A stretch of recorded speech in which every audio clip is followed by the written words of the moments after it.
হরে কৃষ্ণ কৃষ্ণ কৃষ্ণ হরে হরে, হরে রাম রাম রাম হরে হরে। জয় গুরুদেবের জয়, জয় গুরুদেবের জয়। আজ আমি যে আলোচনা নিয়ে আসছি তা হইল কল্কি দেবের অবতার। এই কল্কি দেবের অবতার হইলে কি অবস্থা হবে, আর কিভাবে কল্কি দেব অবতার হবেন কোনখানে। আমাদের এই সনাতন ধর্মে ভগবান আসার পূর্বেই বাণী থাকে, কোথায় কে আসবে, কোনখানে আসবে, এই হাজার হাজার লক্ষ লক্ষ বছর আগে তা প্রসার করে দেওয়া হয়। এই কল্কি দেব কোথায় অবতার হবে? ভারতের উত্তরপ্রদেশে মুরাদাবাদ জেলায় সম্বল নামে গ্রামে বিষ্ণু যশ নামে ব্রাহ্মণের স্ত্রী সুমতির গর্ভে কল্কি রূপে আগমন হবে। কল্কি শিবের পূজারী হবে, কারণ শিব সংহারকর্তা। শিবের পূজারী না হলে সংহার করবে কি করে? তাই শিব ভক্ত হবেন, পরশুরামের শিষ্য হবেন। ভগবান পরশুরাম অজ বা অমর, সপ্ত চিরঞ্জীবীর মধ্যে শ্রেষ্ঠ। পরশুরামের থেকে দীক্ষা গ্রহণ করে কল্কিদেব সংহার শুরু করবেন। কল্কিদেবের দুইজন পত্নী বা স্ত্রী থাকবেন, একজনের নাম পদ্মা আর অন্যজনের নাম রমা। পদ্মা সাক্ষাৎ লক্ষ্মী এবং রমা যোগমায়া। কল্কিদেবের চারজন পুত্র হবেন, তাদের নাম জয়, বিজয়, মেঘমাল, বলাই। কল্কিদেব যখন সফল হবেন তখন জগৎকে গ্রাস করবেন। তখন ভগবানের হাতে তরবারি নিয়ে দেবদত্ত নামে ঘোড়ায় চড়ে সকল অসুর বা দুষ্টের দমন করে পুনরায় সত্য প্রতিষ্ঠিত করবেন। এই হলো ভগবানের অবতার সম্বন্ধে বিশ্লেষণ করলাম। এখন এই কলি যখন আসবে, এই কলির অবস্থা কি হবে? মানব দয়াহীন হয়ে যাবে, মানবতা থাকবে না। 1, 2 নাম্বার, ধনবান ব্যক্তি কুলীন হবে। 3, ভগবান ভক্তের ক্ষমতা থাকবে না।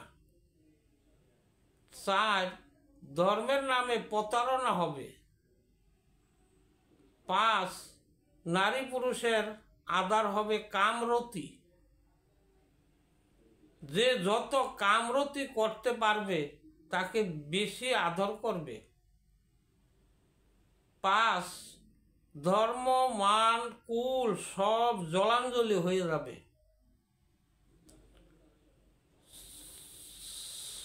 7, ব্রহ্মচারী সাধু সন্ন্যাসীর পরিচয় গায়ের পোশাক দেখে বুঝবে। বাহিরে সাধু থাকবে এবং ভিতরে শূন্য, শুধু ছলনা মাত্র। 8, অর্থহীন ব্যক্তি বিচার পাবেন না। অর্থের দ্বারা বিচার তার পক্ষে চলে যাবে। হরে কৃষ্ণ। এখন আরও বলছি কল্কির অবস্থা সম্বন্ধে।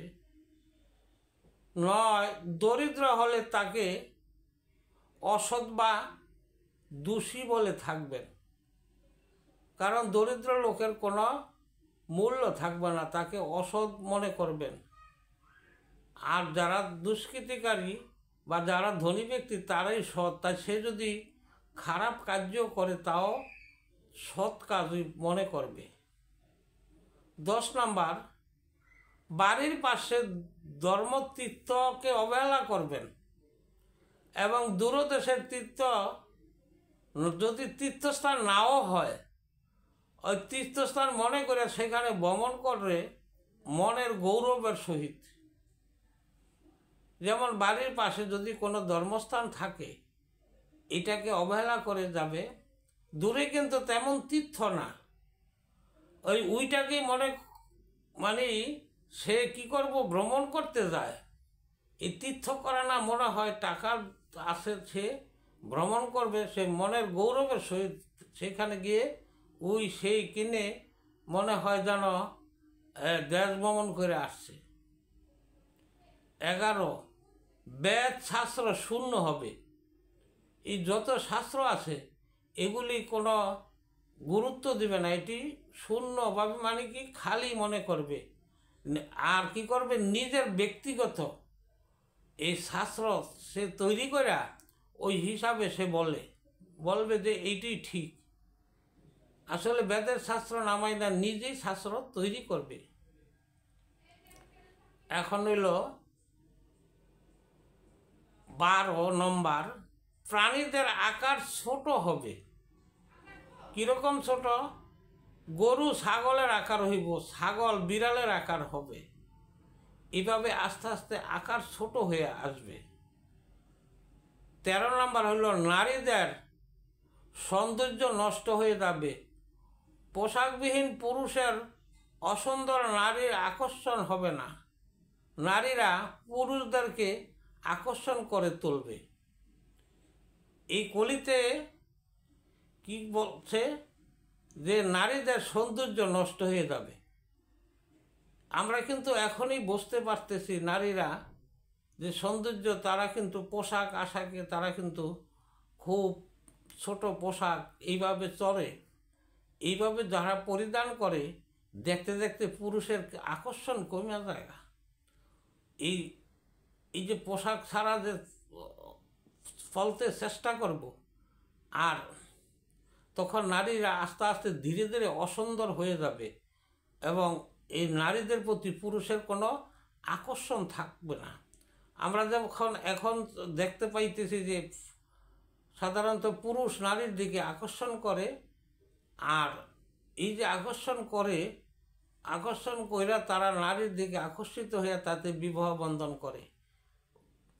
এমনই আসবে কলিতে ধীরে ধীরে এই নারীদের প্রতি আকর্ষণ থাকবে না, কারণ এ দেখতে দেখতে এই যে নারীর যে পোশাকবিহীন এরকম দেখতে দেখতে ধীরে ধীরে তার এই কাম শক্তি কমে যাবে। তখন নারীরা কি করবে, এই পুরুষদেরকে আকর্ষণ করতে থাকবে। তাদের এক পুরুষ নিয়ে 3-4 জন নারী এইভাবে তাদের দিকে আকর্ষিত হবে। 14 নম্বর হইল বন্ডলোকে ধর্মের অধিকারী হবে। যে সৎ সাধু সে কিন্তু যতই কিছু বলবে ধর্মের ব্যাখ্যা তাকে দুর্বল মনে করবে সত্যিকারের কথা যে বললে। আর যারা বন্ড নিজে এই যে শাস্ত্র তৈরি করে, তারা কি ধর্মের অধিকারী হবে, সে যা বলবে সেটি মেনে নিবে। 14, সৎ ব্যক্তির ধর্ম করতে পারবে না।